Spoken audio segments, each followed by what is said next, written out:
अभी कर्नाटक में उडुपी में मेरा एक कार्यक्रम था जिसमें मैंने ये बात रखी कि इस माता भारती का, इस माँ भारती का, इस राष्ट्र का कोई पुत्र हो सकता है, कोई सपूत हो सकता है, लेकिन इस राष्ट्र का कोई पिता नहीं हो सकता है। माँ भारती का कोई पिता नहीं हो सकता है। ये कहने के लिए ये मैंने कह दिया, इसीलिए मेरे ऊपर केस करवा दिया गया, एफआईआर मेरे ऊपर करवा दी गई। इसीलिए हमें बताया गया कि ये व्यक्ति, ये महात्मा कहे जाने वाला व्यक्ति राष्ट्र का पिता है। लेकिन मैं एक आपसे प्रश्न करती हूं कि एक पुत्र के या पुत्री के एग्जिस्टेंस जो अभी है, उसके बाद कभी पिता का जन्म हो सकता है? कोई पिता आ सकता है? नहीं। मैं मानती हूँ कि उनको राष्ट्रपिता कहा जा सकता है, लेकिन भारत राष्ट्र का नहीं कहा जा सकता। उनको बेशक से पाकिस्तान राष्ट्र का पिता मानिए, अगर किसी को मानना है तो। गांधी जी ने ही पाकिस्तान का निर्माण किया था, तो उनका राष्ट्रपिता उनको हम मान सकते हैं, लेकिन अपना भारत का राष्ट्रपिता नहीं मान सकते हैं,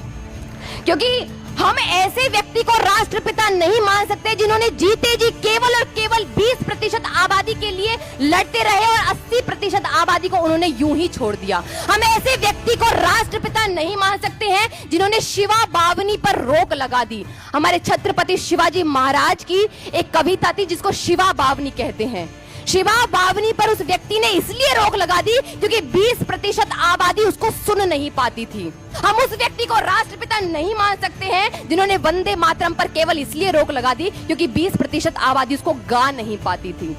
हिंदू मुस्लिम एकता के नाम पर उन्होंने कहा कि अब हम हिंदुस्तानी भाषा को लागू करेंगे, और उस हिंदुस्तान, ध्यान से सुनिएगा, और उस हिंदुस्तानी भाषा को लागू करते करते, जिसमें उर्दू ज्यादा और हिंदी कम थी, उस भाषा को लागू करते करते, क्योंकि एकता वाली भाषा बनाई है उन्होंने, तो उन्होंने माता सीता को बेगम सीता कहकर पुकारा और श्री रामचंद्र को उन्होंने बादशाह राम कहकर पुकारा।